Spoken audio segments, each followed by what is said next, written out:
예. 우리가 계속 우리 싸움의 대상에 대해서 말씀을 나누고 있습니다. 싸움의 대상. 우리 싸움의 대상. 예. 또 한번 마음에 상기하는 의미에서 우리 같이 하겠습니다. 우리의 싸움의 대상은 사람이 아니고 악한 영들이다. 아멘. 예. 우리 싸움의 대상은 사람이 아니다. 악한 영들이다. 그럼 사람은 우리가 어떻게 대해야 되느냐? 사람. 하나님께서 사람을 통해서 우리에게 하시는 일은 많은 것을 하시죠. 사람을 통해서 우리에게 하시는 일은 많은 일을 하시지만은 그 가장 그 중요한 일 가운데 하나가 뭐냐면 우리를 믿음의 사람으로 만들어가는 일을 하십니다. 사람을 통해서 우리를 훈련하고 사람을 통해서 연단하고 사람을 통해서 깨달을 것을 깨닫게 하시고 이렇게 하셔서 사람을 통해서 우리를 믿음의 사람으로 세워가는 일을 하시죠. 그게 성경에 보면은 그렇게 나옵니다. 우리가 가인과 아벨을 보더라도 가인과 아벨, 하나님께서 어떻게 그렇게 또 형제를 주시잖아요. 그 가인과 아벨은 성향이 전혀 다르거든요. 성향이 달라요. 그 같은 형제인데, 그리고 우리가 이제 여기 본문에서도 나오는 것처럼 이 가인은 아벨 때문에 얼마나 스트레스를 많이 받습니까? 아벨은 그냥 하나님께 사랑을 그냥 듬뿍 받고, 가인은 열심히 농사 짓고 제사 드리고 자기도 열심히 해보려고 그러는데 하나님의 은혜를 받지 못하고, 그러니까는 이 동생 가인 때문에 그냥 스트레스가 많고, 그죠? 그냥 심기가 불편하고, 어떻게 형제를 그렇게 만들어 놨어요?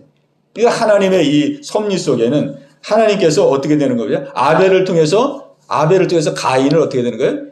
가인을 깨우고, 그죠? 가인의 신앙을 훈련시키고 가인의 신앙을 세우고자 하시는 그런 하나님의 섭리가 있었겠죠. 우리가 또 야곱과 에서를 보면 또 그렇잖아요. 또 같은 형제인데 전혀 또 기질이 다르잖아요. 에서는 들사람이요, 야곱은 그냥 집안 엄마 품 안에 있는 사람이에요. 야곱은 사냥꾼의 명세, 에서는 사냥꾼. 사냥꾼이니까 우리가 이렇게 이 등치를 상상을 해봐도 등치가 얼마나 좋겠습니까? 사냥하니까 맨날 그냥 산으로 뛰고 다니고 그냥 짐승 잡아가지고 들쳐매고 와가지고 또 고기 만들어서 먹고 막 이랬으니까 얼마나 체격이 좋겠어요. 체격이 남자답고 우락부락하고 대범하고. 근데 야곱은 그렇지 않았거든요. 야곱은 그냥 집안에서만 생활하고 엄마 품 안에만 생활하고, 그러니까 성향이 이렇게 많이 다른 거예요. 그러니까 하나님께서 이 둘을 이렇게 엮어서 가족 속에서 둘을 엮어서 하나님이 서로 부딪히게 하시고 또 여러 가지 티격태격하게 하시고 그러면서 하나님이 사랑을 만들어가는 거잖아요. 그죠? 사랑을 만들어가고 믿음의 사랑을 만들어. 또 하나님께서 요셉과 요셉의 형들 그렇게 만들어 놓았어요. 요셉과 요셉의 형들. 또 다윗과 다윗의 형들 사이가 다 안 좋았거든요. 다 안 좋았습니다. 거기에는 하나님께서 그들을 믿음의 사람으로 세우기 위한 그런 하나님의 뜻이 있는 것이죠. 그러니까 사람은 어떤 존재이냐? 사람은 우리의 싸움의 상대가 아니고, 사람은 그냥 내가 사느냐 네가 사느냐 그냥 이런 어떤 싸움의 상대가 아니라, 사람은 어떤 존재입니까? 하나님이 나를 세우기 위해서 역사하는 그런 대상이라는 거죠. 하나님은 사람을 통해서 가정에 있든지 또 우리의 사회 속에서 만나는 사람이라든지 동료라든지, 하나님은 사람을 통해서 나를 훈련하고 나를 세우는 하나의 통로로, 도구로 쓰신다는 것입니다. 그러니까 우리가 이제 이런 선이 분명히 그어지면은 우리의 삶이 점진적으로 변화되거든요. 점진적으로. 왜? 이런 진리가 딱 들어오면은 그동안은 그냥 우리가 인생을 그렇게 살아왔기 때문에 사람 보면은 서로 시기하고 질투하고, 앞서가면 끌어당기려고 그러고, 내가 앞서가려고 그러고, 나보다 뭐 잘 되는 사람 있으면 막 좀 눌러버리려고 그러고, 이게 다 경쟁 관계잖아요. 경쟁 관계. 이런 속에서 우리는 오랫동안 살아왔잖아요. 살아왔으니까 이게 몸에 익었단 말이에요. 몸에 익었어. 그런데 우리가 하나님의 진리를 꽉 붙들고, 이 사람은 이런 존재가 아니구나. 우리가 경쟁하고 싸우고 막 서로 그냥 대적하고 적대적인 이런 대상으로 우리에게 주신 것이 아니고 사람은 나를 훈련시키는 하나의 통로로 하나님이 가족도 만나게 하시고 이웃도 만나게 하시고 친구도 만나게 동료도 만나게 하시고 나를 훈련하고 나를 연단하고 나를 하나님의 사람으로 만드는 일에 도구와 통로로 하나님이 쓰고 있는 것이구나. 이 의식과 중심이 우리에게 우뚝 세워지면은 점진적으로 이 생각이 변하면 삶이 변하거든요. 아멘. 생각이 변하면 우리가 먼저 생각이 변해야 되거든요.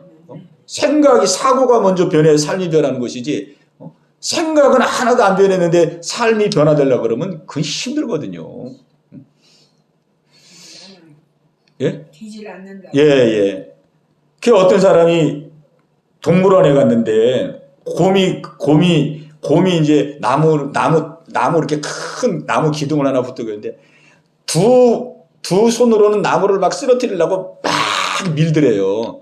두 손으로는. 근데 아무리 밀어도 나무가 안 쓰러지는 거예요. 나무가. 이 통으로 된 이 나무. 그 가만히 보니까 발이 어떻게 하거든요. 발은 밑에서 이 나무가 넘어지지 않도록 꽉 붙들고 있더래요. 그리고는 이제 위에 두 손으로는 막 이제 넘어지라고 밀고 있더래요.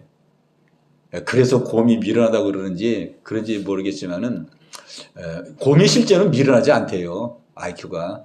근데 하여간 그 곰이 보니까 위에는 그냥 밀어뜨리려고 손으로 힘을 쓰고 근데 또 발은 그냥 안 넘어지려고 그냥 꽉 붙들고 있고 그러니 이게 안 되잖아요. 힘만 들고. 어떤 애 보면 우리가 그렇게 살지 않나 싶습니다. 우리가 이 생각 속에는 막 세상적인 생각, 육적인 생각, 생각은 그렇게 돼 있는데, 삶 속에서는 내가 말씀대로 살아야지, 하나님 뜻대로 살아야지. 이렇게 하니까 이게 힘들잖아요. 우리는 먼저 생각이 변화되어야 됩니다. 생각이 변화됩니다. 예를 들어서 우리가 주일이다. 주일은 성수해야 된다. 이 날은 쉬는 날이 아니고 이 날은 하나님의 날이다. 우리 학생들에게도 이 의식이 팍 박히면은 주일은 노는 날이 아니구나. 이 날이 알고 보니까 쉬는 날도 아니고 노는 날도 아니고 휴일도 아니고 이 날은 하나님께서 예배드리라고 특별히 이게 정해놓으신 날이구나. 이게 생각이 확 바뀌면은 아침에 뭐 늦잠 자겠습니까? 맨날 월요일부터 일찍 일어나서 학교 가잖아요, 다. 매일 일찍 일어나면 막 7시, 막 6시 일찍 일어나서 학교는 뭐 평일날은 그렇게 열심히 부지런하게 가는데 주일 되면은 막 늦잠 자고 게으르고 막 그럼 왜 일요일 되면 뭐 그렇게 특별히 몸이 피곤하고 일요일 되면 막 그래서 그렇겠습니까? 아니거든. 이 생각이 묶이니까 그렇게 되는 거예요. 생각이 안 변하니까. 그러죠? 주일날은 쉬는 날이야. 주일날은 휴일이야. 주일날은 학교 안 가는 날이야. 벌써 이렇게 생각이 그냥 다 풀어져 버리니까 그냥 몸도 그냥 긴장이 확 풀어져 가지고 그냥 월요일부터 그렇게 잘 일어나던 사람도 안 일어나고 막 그렇게 되는 거죠. 우리 생각. 그러니까 우리가 이 말씀의 사고, 우리 말씀의 사고가 서야 되겠습니다. 아멘. 말씀의 사고. 하나님, 이 말씀이 내 사고 속에 세워지게 하시옵소서. 말씀의 사고가 되게 하시옵소서. 예, 말씀의 사고. 그러니까 사람은 싸움의 대상, 경쟁의 대상이 아니고 사람은 하나님께서 나의 믿음을 날마다 훈련하기 위해서 나에게 허락하신 하나님의 도구요, 통로이다. 우리 이 중심이 확고하게 세워질 수 있기를 바랍니다. 예. 그래서 이 가인과 아벨 보면은 이 가인이라는 뜻은 이 어둠이라는 뜻이 어둠. 그 밑에 보면은 해석이 나오는데 어둠 혹은 소유 이런 뜻입니다. 그런 반면에 아벨을 보면은 아벨은 밑에 해석이 있습니까? 없습니까? 아벨은 아예 해석도 없어요. 여기 보니까. 그 창세기 4장 1절 가인을 보면은 이게 밑에 그 해석이 나오잖아요. 어둠이라고. 어둠, 소유. 근데 아벨은 뭐 그런 뜻풀이도 없어요. 성경에. 왜 뜻풀이 안 해놨네. 아벨의 뜻이 있거든요. 근데 아벨의 뜻이 있는데 왜 아벨은 여기 해석을 안 해놨는지 모르겠어요. 참 아벨은 그래서 참 그 당시에도 구박받았고 지금도 구박받고 참. 자, 보세요. 4장. 우리 4장 한번 1절 보겠습니다. 1절. 자, 우리 1절 같이 읽겠습니다. 시작. 아담이 그의 아내 하와와 동침함이 하와가 임신하여 가인을 낳고 이르되 내가 여호와로 말미암아 등남하였다 하니라. 아멘. 이 가인을 낳을 때는 가인은 굉장히 축하를 받으면서 태어났어요. 가인은. 네. 아담과 하와가 낳고 이르되 내가 여호와로 말미암아 등남하였도다. 하나님 우리 가정에 이렇게 아들을 주시니 감사합니다. 할렐루야. 축복 가운데 태어났어요. 그리고 가인이 태어날 때 기뻐했습니다. 기뻐했어요. 근데 보세요. 둘째 아벨이 태어날 때 보세요. 아벨. 자, 2절입니다. 2절 아벨이 태어날 때인데, 자, 시작. 그가 또 가인의 아우 아벨을 낳았는데 아벨은 양치는 자였고 가인은 농사는 자였더라. 아멘. 자, 좀 다르죠? 자, 아벨은 태어날 때 어떻게 태어났어요? 여기 성경에 보니까 아무 반응이 없어요. 둘째 아들 아벨이 낳았는데 첫째 아들하고는 너무 다른 거예요. 첫째 아들 낳을 때는 야, 가인이 태어났구나. 떡두께비 같은 이 아주 튼튼한 하나님이 이렇게 아들을 주셨구나. 막 그래가지고 그냥 하나님 감사합니다. 등남하게 하심을 감사합니다. 할렐루야. 막 이렇게 축하하며 축복하며 감사하며 그렇게 이 아이가 태어난데, 둘째 아들 태어날 때는 그런 게 없잖아요. 둘째 아들. 그가 또 가인의 아벨을 낳았는데 아벨은 양치는 자였고 가인은 농사 짓는 자였다라 그러잖아요. 거기도 그랬어요? 둘째. 첫째는 막 되게도. 예. 예. 그러니까 아벨은 태어날 때에 참 존재감 없이 태어난 거예요. 태어났나 보다. 그냥 태어났나 보다. 자, 우리는 이 말씀 속에서 가인은 태어날 때부터도 부모에게 굉장히 기대감을 가지고 태어났어요. 그리고 이 가인이라는 뜻 자체가 얻음, 소유 이런 뜻이거든요. 소유. 뭔가 그냥 무슨 기둥뿌리를 얻은 것처럼, 약간 그 얻은 것에 대한, 아들을 얻은 것에 대한 뿌듯함이 있었던 것 같아요. 그러니까 소유, 얻음. 하나님께서 우리에게 아들을 주셨구나. 소유, 얻음. 네? 뭔가 그냥 뿌듯하고 그냥, 이 아들, 이제 아들이 있으니까 좀 든든하고, 가정이 든든하고 뭔가. 근데 이 아벨의 의미는 무슨 의미냐면, 여기 아벨의 해석이 없잖아요. 성경에. 아벨은 무슨 의미냐면, 허무라는 뜻입니다. 허무. 영어로 말하면 nothing. 아무것도 아니다 이런 얘기예요. 아무것도 아니다. 허무, 공허. 이런 뜻이 아벨입니다. 아벨. 그 아벨 이름을 어떻게 이렇게 붙였나 모르겠어요. 그죠? 아들인데 그래도. 여기서 우리가 추론할 수 있는 것은 뭐냐면, 첫째 아들은 굉장히 태어나면서부터도 막 우량아로 태어나면서부터 듬직하고, 그냥 태어나면서부터도 그냥 뭔가 부모에게 기대감을 심어주고, 그러니까 막 하나님 앞에 할렐루야, 하나님 등남하게 하심을 감사합니다. 막 이렇게 하나님께 영광 돌리고 아들이 축하받으면 태어났는데, 이 아벨이 태어날 때는 영어로 nothing, 아무것도 아니라는 거죠. nothing이라는 아무것도 아니다. 공허, 허무 이런 뜻이에요. 그러니까 아벨은 태어나면서부터 이게 어떻게 그냥 팔숙당이로 태어났는지, 태어날 때부터 체중 미달로 태어났는지, 비리비리하게 태어났는지, 하여간 태어나면서부터 부모님들에게 기대감이 없었던 것 같아요. 별로 그냥 기대감이 없고, 이 아들은 어떻게 이런 아들이 태어났나, 이런 정도로. 둘째가. 그러니까 여기 축하하는 내용도 없고, 기뻤다는 내용도 없고, 그냥 낳았다는 내용 이외에는 아무것도 없잖아요. 자, 하나님께서 이렇게 한 가정에 두 아들을 주셨는데 너무나도 다르게 태어났죠. 너무나도. 이렇게 다르게 태어난 이 두 아들이 이제 신앙생활도 아주 다르게 신앙생활을 합니다. 신앙생활도. 여기 이제 2절에 있는 것처럼 아벨은 양치는 자였고 가인은 뭐예요? 농사짓는 자였어요. 농사짓는 자. 여기 이제 직업을 통해서 우리가 이 두 아들의 차이를 아주 분명하게 알게 되는데, 자, 우선 가인부터 보겠습니다. 가인은 농사 짓는 자였어요. 가인은 농사 짓는 자였다 하는 것은, 이 당시에는 아주 자연스러운 겁니다. 왜? 아버지가 농사 졌거든요.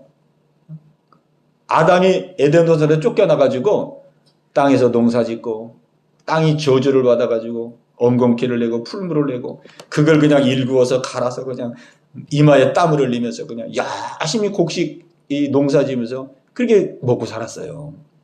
그러니 아들이 태어났을 때에 아버지의 그 가업을 이어받아서 농군이 되는 것은 자연스럽잖아요. 아버지가 지었던 농사 짓는 건 자연스러운 거. 왜? 그렇게 해야 먹고 사는 때니까. 이 당시에는 농업사회니까 농사 지어야 먹고 사는 시대예요. 다른 직업은 없었어, 이때는. 다른 직업은 없어요. 그냥. 우리나라 옛날 시골 가면 다른 직업 있나요? 없죠? 다 농사 짓고 먹고 살았잖아요, 옛날에. 저희들도 충청도에서 밭농사, 논농사 그렇게 해서 다 먹고 살았고. 자, 그런데 아벨은 직업이 뭐였어요? 아벨은 양치는 자였어요. 양치는 자. 자, 이 양치는 자라는 이 직업 속에 이 당시에는 양치는 자라는 직업 자체가 없었던 시대인데 어떻게 이 아벨은 양치는 자가 됐어요? 자, 우리가 양을 치면은 뭐 지금이야 뭐 양고기도 먹고 양털로 뭐 쓰고 뭐 여러 가지 그 상업성이 있잖아요. 그리고 우리가 식용으로 쓸 수 있잖아요. 근데 이 당시에는 이 양고기를 식용으로 먹을 수 없는 그런 시대였어요.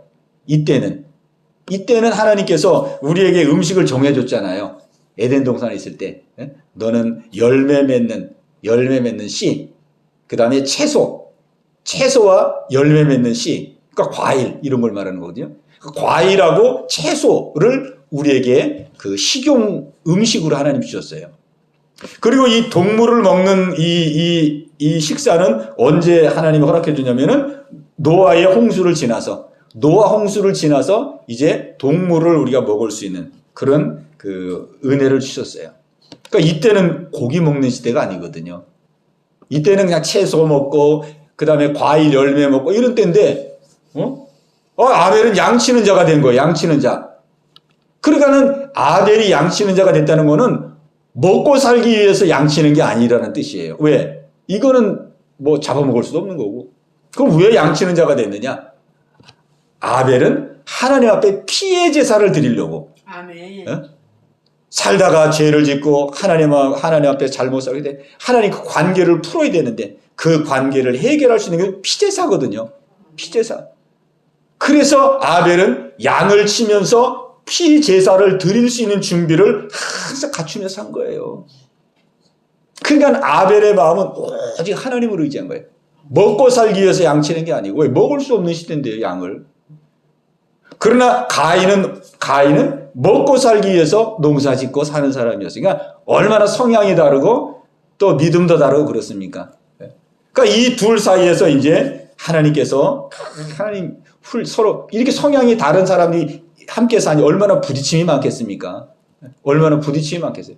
그래서 서로의 부딪힘을 통해서 하나님이 신앙적으로 인도해 가시는 것이죠. 그래서 이 성경에 나오는 이 가족들을 보면은 전부 가정에 문제가 많아요. 아까도 말한 것처럼 야곱과 에서, 그죠? 그 가정. 그 다음에 요셉과 요셉의 형들, 또 다윗과 다윗의 형들. 참, 왜? 하나님께서 이렇게 가족 속에 서로 부딪히고, 서로 갈등 관계 속에서, 서로가 서로에게 거울 역할을 해주면서, 서로가 서로를 통해서 자신을 보게 하면서, 하나님이 신앙적으로, 믿음으로 하나님 인도해 가시려고 하시는 하나님의 계획이 있으시는 거죠. 그래서 우리는 이 말씀을 통해서, 우리가 영적 싸움의 상대는 사람이 아니고 악한 영들이다 그랬는데, 그럼 사람은 우리가 어떻게 되어야 되느냐? 사람은 우리가 어떻게 되어야 됩니까? 싸움의 상대가 아니라 바로 우리 믿음을 훈련하고 우리의 믿음을 돈독하게 세우는 바로 훈련의 도구이다. 오늘 우리 이 사실을 발견하게 됩니다. 그래서 하나님이 이제 쭉 문제가 생겼을 때 보세요. 가인이 막 이제 제사를 하나님이 안 받아주니까 막 승질을 내잖아요. 막 승질을 냈어요. 승질을 냈어요. 이 가인은 막 자기 승질 내는 게 당연하다고 생각하고 승질 낸 거예요. 자기 제사 안 받아줬으니까. 근데 우리 하나님은 뭐라고 말합니까? 우리 하나님은 가인에게 찾아와서 어찌하여 네가 분을 내고 있느냐? 왜 네가 화를 내고 있느냐? 이렇게 책망하시잖아요. 책망. 그러면서 하시는 말씀이, 자, 이게 7절 보겠습니다. 7절. 자, 7절 우리 같이 읽습니다. 시작. 네가 선을 행하면 어찌 낯을 들지 못하겠느냐. 선을 행하지 아니하면 죄가 눈에 엎드려 있느니라. 죄가 너를 원하나 너는 죄를 다스릴지니라. 아멘. 자, 내가 선을 행하면 어찌 낯을 들지 못하겠느냐 이렇게 나와 있는데, 성경 제가 여러 가지 번역을 봤는데 뭐 영어 수십 종류를 보고 우리나라 번역된 것도 지금 이 번역이 이렇게 돼 있어요. 네가 선을 행하면 그러니까 네가 제사를 정성스럽게 드렸다면 어찌 내가 네 제사를 받아주지 않았겠느냐. 이렇게 성경이 대부분이 번역되어 있습니다. 이렇게 네가 선을 행하면 어찌 낯을 들지 못하겠느냐. 여기는 이렇게 번역되어 있는데 의미가 좀 잘 안 통하잖아요. 네가 제사를 정성스럽게 잘 드렸다면 어찌 내가 네 제사를 받아주지 않았겠느냐. 우리 하나님께서 이렇게 지금 가인에게 이렇게 지금 책망하고 있어요. 너 왜 화내느냐? 너 왜 얼굴이 울그락불그락 되느냐? 응? 너 어찌 이렇게 얼굴이 승질부터 내려고 막 그러냐? 네가 제사를 바로 드렸다면은 내가 왜 네 제사를 거부하고 네 제사를 안 받아줬겠느냐? 너에게 뭔가 문제가 있기 때문에 그런 거 아니겠느냐? 너를 돌아봐라. 너를 살펴봐라. 살펴보고 회개하고 돌이켜라. 그러면 내가 너의 제사도 받아주고 너도 축복하리라. 아멘? 아멘. 예. 그러니까는 이 마귀는 이 사건 앞에서 마귀는 어떡합니까? 마귀는 가인이 계속 죄짓게 만드는 거예요. 그냥 처음부터 승질내고 화내고 막 하나님께 불평하고 원망하고. 마귀는 이렇게 역사를 하는 거예요. 근데 하나님의 의도는 뭡니까? 이게 막 화나고 승질내라고 주신 환경이 아니고, 너 왜 승질내느냐? 네가 제사 똑바로 드렸다면 왜 네 제사를 받아주지 않겠느냐? 우리 하나님은 뭐예요? 이 사건과 문제를 통해서 너 자신을 한번 돌아보아라. 이 사건과 문제 속에 너를 한번 살펴보아라. 네가 무슨 문제가 있는지를 돌아보아라. 그리고 깨닫고 회개하고 돌이켜라. 그럼 너도 복 받는다. 우리 하나님은 이렇게 역사하잖아요. 그러니까 똑같은 상황인데 너무 다른 거예요. 똑같은 상황인데.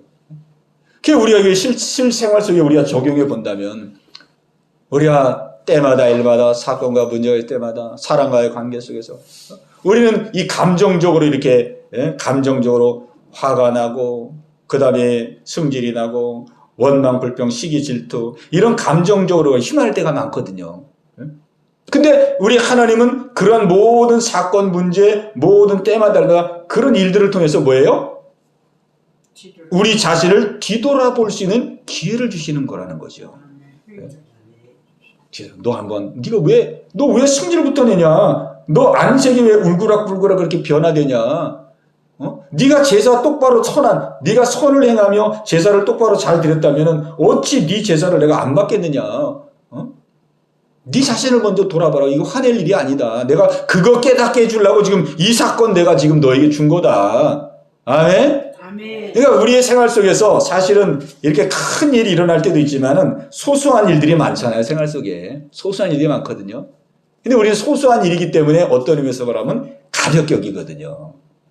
뭐 이런 일들 어제도 있었고 그제도 있었고 오늘도 있었고 그냥 사람 사는 게 다 이렇게 싸우기도 하고 승질도 내고 이렇게 하면서 사는 거, 이렇게 우리는 작은 일이기 때문에 그냥 가볍게 여기고 지나갈 때가 많아요. 근데 하나님은 아니라는 거예요. 우리 일상의 작은 일들을 통해서 하나님은 우리에게 깨달을 수 있는 기회, 돌아볼 수 있는 기회, 그런 기회를 주시기 위해서 때마다 사건을 일으키시고 문제를 일으키시고 또 상황을 허락하시고, 그래서 하나님이 우리가 날마다 믿음으로 전진하고 새로워지도록 하나님 일을 이끌어 가시는 줄로 믿습니다. 아멘. 그러니까 우리가 이 마귀를 이기고 영적 싸움에서 승리할 수 있는 길이 무엇이냐? 마귀에게 속지 않고 마귀를 이기고 영적으로 승리할 수 있는 길이 무엇이냐? 그거는 바로 어떤 상황, 어떤 순간이라 할지라도 하나님은 이 순간을 내가 원망하고 근심하고 불안하고 두려워 이렇게 하라고 주신 것이 아니고 이 상황 속에서 나를 돌아보도록 깨닫도록 살피도록 그래서 문제가 무엇인지 회개하고 돌이켜서 새로워지도록 하나님께서 그 환경과 상황을 하나님이 내게 주셨다는 사실입니다. 아멘. 이거를 우리가 꽉 붙들면 우리는 이기게 될 줄로 믿습니다. 이거를. 근데 가인은 그거를 그렇게 못한 거예요. 그죠? 그래가지고 막 하나님이 계속 너 왜 화내냐? 너 왜 승질내느냐? 응? 너 다스려라 죄를 이렇게 했는데도 결국은 어떻게 했습니까? 예, 안 다스렸어요. 하나님의 말씀을 막 귓전에도 안 들었어요. 아니 하나님 내가 지금 승질 나는데 지금 상황이 이런데 어떻게 화를 안 냅니까? 하나님의 말씀도 그냥 귓전으로 듣고 무시하고 회개하려고도 않고 그냥 악한 영에게 그냥 계속 악한 영의 그 끝나풀에 묶여가지고 그냥 거기에 그냥 끌려 들어가다 보니까 나중에는 어떻게 돼요? 죽이고 싶은 마음이 들잖아요. 죽이고 싶은 마음. 네? 죽이고 싶은 마음. 가인도 이런 마음까지 가질 줄 자기가 알았겠습니까? 몰랐죠. 그러나 우리가 이 악한 영의 이 선악에서 벗어나지 않고 계속 그 유혹 속에 머물게 되면은 자꾸 마음이 자꾸 악해지고 격해져서 이런 상황까지 가게 되는 거거든요. 그 동생을 불러내잖아요. 동생을 들로 불러내. 동생은 아무것도 모르니까 따라가잖아요. 만약에 가인이 평소에 그냥 막 살기가 등등하고 동생이 그냥 그 형이 그냥 나를 막 잡아 죽이려고 평소에도 그랬다 그러면은 들러 가자 그럴 때 어떻게 했겠어요? 그냥 막 무서워가지고 아마 이렇게 거부했을 수도 있겠죠. 근데 아벨은 그냥 따라갔잖아요. 그러니까 평소에는 안 그랬다는 거거든요. 가인이 들러 가자 우리. 그러니까 뭐 형이 뭐 좀 은밀하게 뭐 하실 말씀이 있나? 그걸 따라간 거예요. 따라가는데 그냥 갑자기 돌변해가지고 죽여버린 거잖아요. 이것이 마귀의 마지막 최종 역사죠. 죽이는 게 최종 역사잖아요. 최종 역사. 그러니까 하나님께서 너 왜 화내느냐 이렇게 사인을 줬을 때 빨리 깨닫고 돌이켰으면 되는 건데. 그러니까 우리도 생활 속에 하나님 사인을 주잖아요. 사인을. 우리가 막 하나님 앞에서 바로 서줄 때 네가 왜 그러느냐? 왜 안색이 변한 고침이냐? 네가 왜 원망하느냐? 네가 왜 불안해하냐? 왜 걱정하느냐? 염려하느냐? 우리 사인을 주잖아요. 이럴 때 우리가 아멘으로 빨리 그 하나님의 말씀을 분별해서 아멘으로 받을 때 우리가 이기게 되는 것입니다. 그래서 8절 여기 보니까 가인이 그의 아우 아벨에게 말하고 그들이 들에 있을 때에 가인이 그의 아우 아벨을 쳐 죽이니라 그랬어요. 자, 이 부분에 대해서 요한일서 3장 12절의 말씀을 한번 보겠습니다. 이게 아주 중요한 말씀입니다. 요한일서 3장 12절.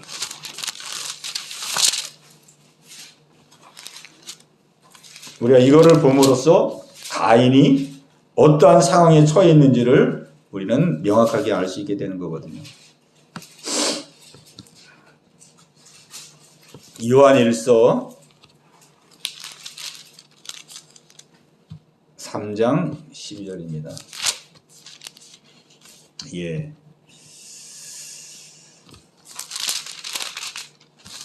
우리 한 목소리로 같이 읽겠습니다. 시작. 가인같이 하지 말라. 그는 악한 자에게 속하여 그 아우를 죽였으니 어떤 이유로 죽였느냐? 자기 행위는 악하고 그 아우의 의로우니라. 아멘. 이게 사도 요한의 해석입니다. 사도 요한이 가인같이 하지 말라. 그는 악한 자에게 속하여 그 아우를 죽였으니 그랬어요. 악한 자에게 속했다 그랬어요. 마귀에게 속해 있었다. 본인은 마귀에게 속한지도 모르는 거죠. 마귀가 지금 역사하는지 뭐 공격하는지 그런 것이 분별이 안 된 것이죠. 그런데 하나님은 사도 요한을 통해서 바로 그가 악한 자에게 속하여서 악한 자에게 속았고 끌리게 되었고 그래서 결국은 아울을 죽이게 되었다. 이렇게 우리에게 말씀해 주고 있습니다. 예. 그러니까 이 말씀을 보면은 이 창세기 4장의 말씀이 좀 더 명확해져요. 아, 그랬구나. 어? 그때 가인과 아벨이 제사 드리고 난 그 상황 속에서 마귀가 그 상황 속에서 틈을 노리고 역사했구나. 그럼 마귀는 때마다 일마다 역사하는 거거든요. 아주 틈을 노리잖아요. 틈을. 지금으로 말하면 제사를 드렸다는 거는 지금으로 말하면은 예배잖아요. 예배. 그러니까 마귀가 예배 드릴 때도 이렇게 틈을 탄다는 거예요. 예배 시에도. 뭐 예배 시만 그럽니까? 뭐 모든 삶 속에서 역사를 하죠. 자, 오늘 우리는 이 싸움의 대상이 사람이 아니고 악한 영이다. 그래서 이 악한 영은 할 수만 있으면 자꾸 우리의 삶 속에서 싸움의 상대가 사람이 되도록 우리를 미혹하는 거예요. 사람과 싸우도록. 왜? 자기하고 싸우면 이거는 안 되니까. 자기 실체가 드러나니까. 우리의 삶 속에서 마귀는 자꾸 사람과 싸우도록 그냥 부추기는 겁니다. 사람과 싸우도록. 자기는 그냥 싹 빠져버리고.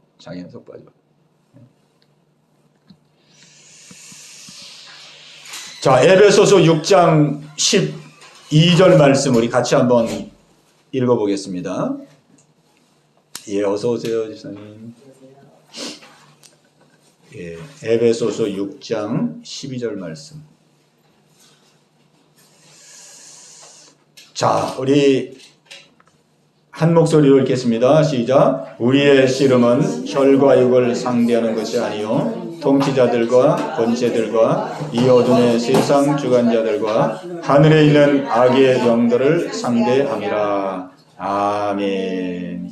우리의 씨름은 혈과 육을 상대하는 것이 아니요 통치자들과 권세들과 이 어둠의 세상 주관자들과 하늘에 있는 악의 영들을 상대함이라. 우리의 싸움의 대상은 악한 영들입니다. 근데 이 악한 영들은 워낙 속임수를 써가지고 자기를 은닉하고 자기를 감추고 숨기고 그래서 우리로 하여금 사람과 싸우도록 항상 우리를 미혹합니다. 사람과 싸우도록. 그러니까 우리가 사람을 상대로 싸우며 사는 거는 속는 거예요. 그것 자체가 속는 거죠. 오늘 우리는 속지 말아야 되겠습니다. 예, 여기 13절을 우리 읽겠습니다. 13절 시작. 그러므로 하나님의 전신갑주를 취하라. 이는 악한 날에 너희가 능히 대적하고 모든 일을 행한 후에 서기 위함이니라. 아멘. 그러므로 하나님의 전신갑주를 취하라. 무장하라는 거예요. 무장하라. 우리가 이 말씀을 묵상하면서 깨닫게 되는 것은 뭐냐면 우리가 하루하루를 시작할 때에 우리는 이 무방비 상태로 살면 안 되겠다. 또 허술하게 준비하지 않은 상태로 하루를 시작하면 안 되겠다. 이런 우리가 마음을 갖게 됩니다. 왜? 우리의 싸움의 대상은 악한 영이니까. 악한 영이 우리를 공격하기 위해서 항상 노려보고 있으니까 우리가 그냥 너무 허술하게 갑옷도 안 입고 군인이 그냥 철모도 안 쓰고 총도 안 들고 맨몸뚱이로 우리가 나간다 그러면은 이거는 뭐 백전백패잖아요. 백전백패. 그러니까 우리가 하루의 생활 속에서 저녁이 됐을 때에 이제 하루가 끝났잖아요. 하루가 끝났을 때 하루를 승리한 사람은 어떻습니까? 하루의 삶을 승리로 살면 감사하고 평안하고 자유하고 기쁘고 그렇잖아요. 하루의 삶이. 근데 하루의 삶이 그냥 보이지 않는 이 악한 원수마귀가 내 마음과 생각 속에 들어와가지고 그냥 어수선하게 하고 산만하게 하고 그냥 침울하게 하고 우울하게 하고 그냥 이렇게 하면서 하루를 생활한 사람은 이 영적으로 패배한 거잖아요. 그럼 하루 일과를 마쳤을 때 하루의 삶이 그냥 괴롭고 심란하고 그냥 별 삶의 보람도 없고 뭐 이렇게 하루를 마치겠죠. 그러니까 우리는 영적으로 승리하는 믿음의 성도가 되어야 되겠습니다. 아멘. 믿음의 성도. 승리하는 믿음의 성도. 그러므로 하나님의 전신갑주를 취하라. 이는 악한 날에 너희가 능히 대적하고 모든 일을 행한 후에 서기 위함이라. 아멘. 예수님 앞에 우리는 이제 서게 되는 거예요. 예수님 앞에 서게 되는데 우리는 정말 패잔병으로 서지 말고 영적으로 승리의 용사로 서실 수 있는 저와 여러분 모두가 다 되시기 바랍니다. 우리 이제 들은 말씀 가지고 우리 같이 기도하는 시간 갖도록 하십시다. 우리의 씨름은 사람을 상대하는 것이 아니다. 악한 영들이다 그랬습니다. 이걸 우리가 이제 생활 속에서 적용하고 생활 속에서 우리가 이제 실천하면서 살아야 되는데 이게 참 사람의 힘으로는 쉽지 않거든요. 하나님께서 성령으로 역사해 주셔야 됩니다. 우리 사람은 사람이 보이기 때문에 자꾸 사람과 싸우려고 그러고 또 마귀도 자꾸 사람끼리 싸움을 붙이려고 그래요. 왜? 그러면 이제 서로 다 피차가 죽는 것이고 피차가 망하는 것이고 일망타진하는 것이기 때문에 그렇게 역사한 거거든요. 그래서 우리가 우리 개인의 우리 가정 생활 속에서도 우리의 사회 생활 속에서도 우리가 그동안 사람과 싸우고 사람과 경쟁하고 사람과 벽사고 담사고 원수 맺고 막 시기하고 질투하고 막 이런 것들 우리가 오늘 말씀에 의지해서 하나님께 다 내려놓고 하나님은 그 사람을 통해서 지금까지 나를 믿음의 사람으로 나를 세우기 위해서 하나님께서 그를 통로로 도구로 쓰셨는데 하나님 이제부터는 하나님의 그 마음으로 사람을 대하고 그리고 그 상대를 통해서 내가 하나님의 사람으로 날마다 새로워지는 은혜가 있게 하여 주옵소서.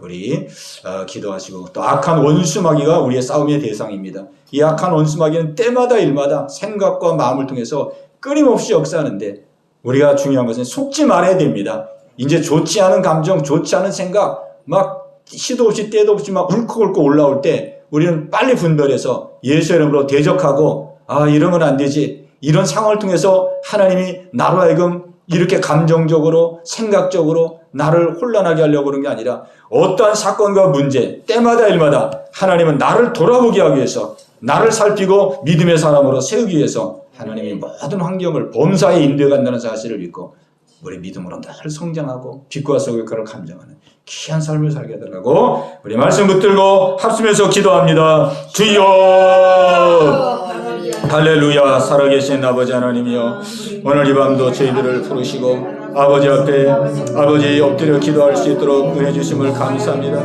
아버지 우리의 씨름은 혈과 육에 대한 것이 아니오 정사와 권세와 이 어둠의 싸움 기관자들 하늘에 있는 악한 영과의 대함이라고 했습니다. 아버지 하나님이여 우리는 악한 영과 싸워야 되는데 많은 시간을 하나님 사람과 경쟁하고 사람과 싸우며 살아왔습니다. 아버지 다시는 이런 아버지 실수를 범하지 않기를 원합니다. 하나님은 나의 가족을 통하여 나의 지인들을 통하여 나의 주변에 있는 사람들을 통하여 하나님은 우리를 믿음의 사람으로 훈련하시고 연단하시고 변화시켜 나가는 줄로 믿습니다.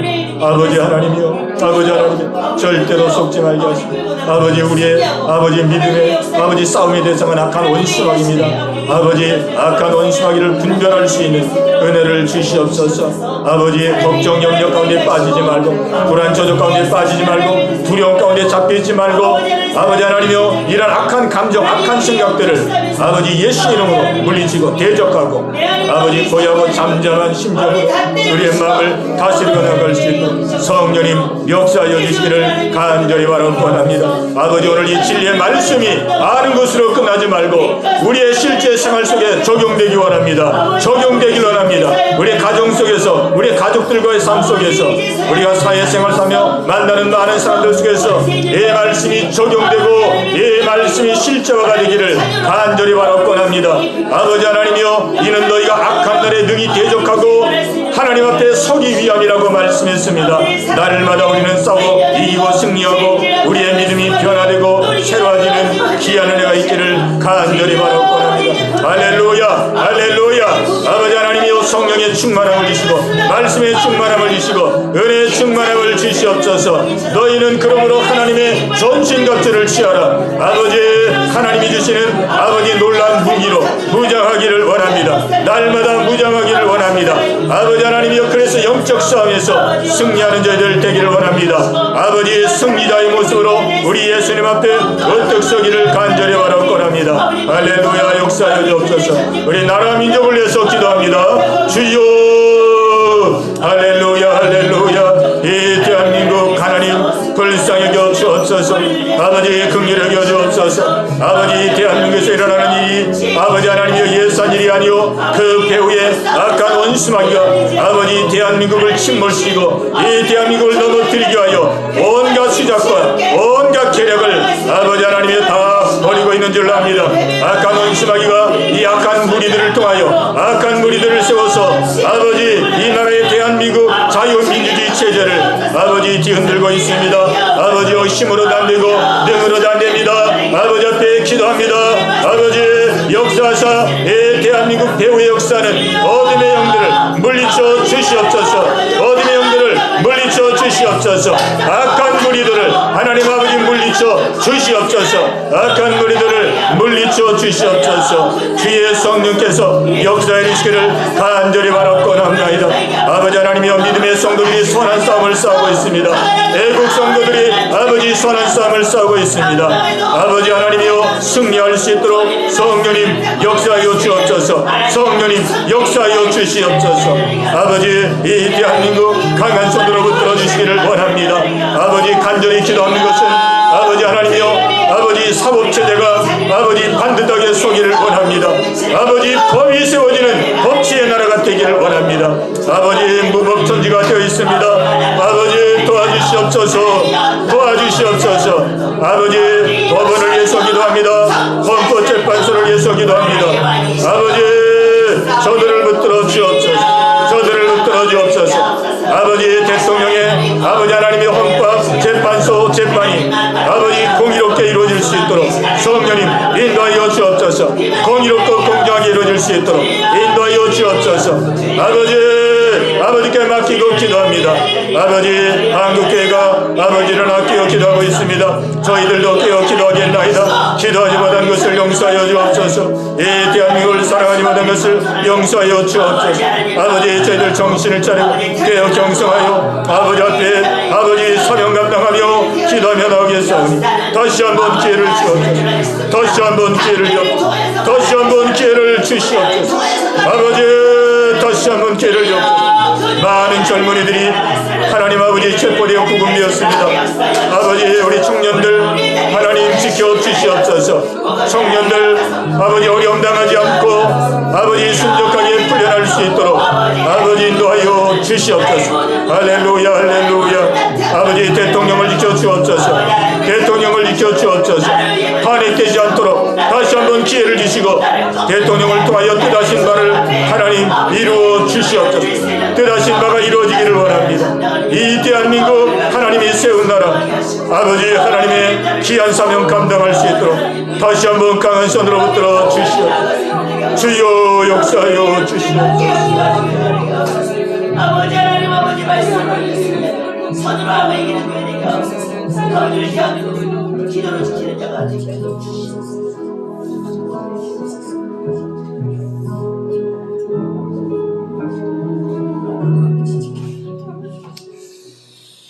주님의 뜻을 이루소서.